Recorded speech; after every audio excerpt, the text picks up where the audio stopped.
नमस्कार. घरगुती भोजन या चॅनलमध्ये तुम्हा सर्वांचं अगदी मनापासून स्वागत आहे. आज आपण तेलामध्ये अंडी टाकून अतिशय भन्नाट अशी रेसिपी बनवणार आहोत. एकदा जर तुम्ही या पद्धतीने ही अंड्याची रेसिपी बनवली ना, तर घरचे तुम्हाला प्रत्येक वेळेस याच पद्धतीने बनवायला लावतील. इतकी चविष्ट अशी ही रेसिपी लागते. चला तर मग आपण वेळ न घालवता लगेचच आजच्या रेसिपीला सुरुवात करूया.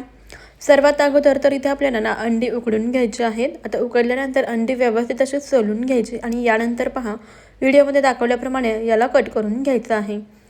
अशा पद्धतीने अंड कट करून घेतले. आता इथे आपण काही भाज्या घेतलेल्या आहेत, जसे की बारीक चिरलेला कांदा, टोमॅटो, कोथिंबीर. आता यानंतर लगेच आपल्याला गॅसवरती तवा ठेवायचा आहे. त्यामध्ये तेल टाकायचं आहे. तेल व्यवस्थित असं गरम झालं की चिरून घेतलेली अंडी अशा पद्धतीने तेलावरती घालायची. याच्यावरून थोडंसं लाल तिखट घालायचं आहे आणि चवीप्रमाणे मीठ घालायचं. मध्यम गॅसवरती अंडे आपल्याला या तेलामध्ये व्यवस्थित असे फ्राय करून घ्यायचे आहेत. 1-2 मिनिटानंतर पहा अंडे आपण पलटवून घेऊया. सर्व अंडी पलटी करून घ्यायचे आहेत आणि दुसऱ्या बाजूने सुद्धा याला व्यवस्थित असं तेलावरती फ्राय करून घ्यायचं आहे. तर अशी अंडी अगोदरच फ्राय करून घेतली ना, तर मग ही भाजी खायला खूपच भारी लागते. पहा इथे आपण ही सर्व अंडी व्यवस्थित अशी तेलामध्ये फ्राय करून घेतलेली आहेत. आता ही फ्राय करून झालेली अंडी लगेच आपण तव्यावरून काढून घेऊया. तर मंडळी, तुम्हाला एक निवेदन आहे की तुम्ही आपला हातचा हा व्हिडिओ कोणत्या शहरातून किंवा मग कोणत्या गावातून पाहताय ते मला कमेंटमध्ये नक्कीच कळवा. पहा इथे आपण सर्व अंडी तेलातून काढून घेतलेली आहेत. आता याच तेलामध्ये आणखीन तेल आपल्याला घालायचं आहे. आता हे तेल व्यवस्थित असं गरम झालं की यामध्ये 2 मध्यम आकाराचे चिरलेले कांदे घालायचे आहेत.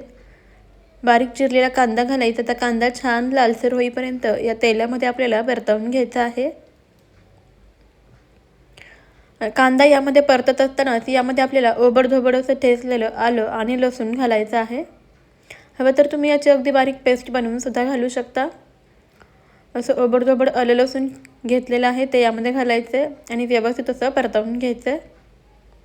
कांदा छान लालसर होईपर्यंत आपल्याला असं अधूनमधून परतत राहायचं आहे, म्हणजे कांदा सर्व बाजूनी व्यवस्थित असा तळला जातो. पहा इथे आपला कांदा अगदी छान लालसर असा झालेला आहे. आता लगेच यामध्ये आपल्याला एक बारीक चिरलेला टोमॅटो घालायचा आहे. तो टोमॅटो टाकताना माझ्याकडून हा व्हिडिओ स्किप झालेला आहे, परंतु यामध्ये आपल्याला एक टोमॅटो घालायचा आहे आणि व्यवस्थित असं परतवून घ्यायचं आहे. टोमॅटो मऊसूद असं होईपर्यंत परतवून घ्यायचा. टोमॅटो छान मऊसूद झाला की आता यामध्ये मसाले घालायचे, जसे की यामध्ये मी 1 चमचा काळा मसाला घालते आणि अर्धा चमचा गरम मसाला घालते. आता हे मसाले यामध्ये व्यवस्थित असे मिक्स करून घ्यायचे. मसाला यामध्ये व्यवस्थित मिक्स करून घ्यायचा, परतवून घ्यायचा आहे. 1-2 मिनटं याला छान असं परतवून घ्यायचं. आता यामध्ये आपल्याला चवीप्रमाणे मीठ घालायचं आहे. मीठ घालून व्यवस्थित असं मिक्स करून घेऊया. आता आपल्याला यामध्ये अर्धा ग्लास पाणी घालायचं आहे. पाणी घालून याला व्यवस्थित असं मिक्स करून घेऊया. सर्व छान एकजीव करून घ्यायचं आहे. तर याला शिजण्याकरता अर्धा ग्लास फक्त पाणी आपण वापरणार आहोत. व्यवस्थित मिक्स करून घ्यायचं आहे आणि त्याला मध्यम गॅसवरती व्यवस्थित असं शिजवून घ्यायचं आहे.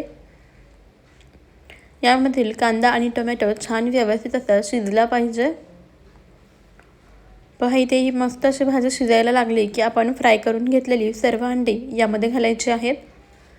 तर इथे तुमच्या लक्षात आलंच असेल की आज आपण बनवतो आहे तवा अंडा मसाला, जो की चवीला खूपच भारी लागतो. आणि या पद्धतीने बनवलं ना, तर तुम्ही नेहमीच हीच पद्धत वापरून हा तवा अंडा मसाला बनवाल. इतकं चविष्ट लागतं. सर्व अंडी यामध्ये घालायची. वरून बारीक चिरलेली कोथिंबीर घालूया. आता यावरती झाकण ठेवून आपण भाजी मध्यम गॅसवरती व्यवस्थित अशी शिजवून घेऊया. एक 4 ते 5 मिनिटानंतर आपण यावरचं झाकण काढूया. पहा मस्त अशी इथे आपली भाजी शिजलेली आहे. अगदी चमचमीत असा आपला हा अंडा मसाला तयार झालेला आहे. तुम्ही सुद्धा एकदा या पद्धतीने बनवाल ना, तर पहा घरचे नक्कीच आवडीने खातील आणि नेहमी तुम्ही हीच पद्धत वापरून बनवाल. इतकं चविष्ट हा अंडा मसाला बनतो. मस्त गरमागरम असा हा अंडा मसाला भाकरीसोबत, चपातीसोबत किंवा भातासोबत सर्व करायचा. खायला खूपच भन्नाट लागतो. तुमच्याकडे कोणत्या पद्धतीने तुम्ही अंडा मसाला बनवता मला कमेंटमध्ये नक्कीच कळवा. ही रेसिपी तुम्हाला कशी वाटली ते सुद्धा मला कमेंटमध्ये जरूर कळवा. जरासुद्धा आवडली असेल तर एक लाईक नक्कीच करा आणि आपल्या घरगुती भोजन अस्सल मराठमोळा चॅनलला जरूर सबस्क्राईब करा. त्यापुढील बेलायकॉनसुद्धा प्रेस करा, म्हणजेच आपल्या येणाऱ्या नवनवीन भन्नाट आणि युनिक अशा रेसिपीचे अपडेट सर्वात अगोदर तुम्हाला मिळतील. पहा, अगदी मस्त चमचमीत आपला अंडा मसाला तयार झालेला आहे. तुम्ही सुद्धा या पद्धतीने जरूर बनवून पहा. मला खात्री आहे तुम्हाला हा चमचमीत असा अंडा मसाला नक्कीच आवडला असेल. चला तर मंडळी, आपण भेटूया अशाच पुढच्या एका नवीन रेसिपीमध्ये. तोपर्यंत खात राहा, मस्त राहा आणि सर्वात महत्त्वाचे म्हणजे हेल्दी राहा. व्हिडिओ तुम्ही अगदी शेवटपर्यंत पाहिलात त्याबद्दल तुमचे खूप खूप धन्यवाद. चला भेटूया नवीन रेसिपीमध्ये. तोपर्यंत बाय बाय.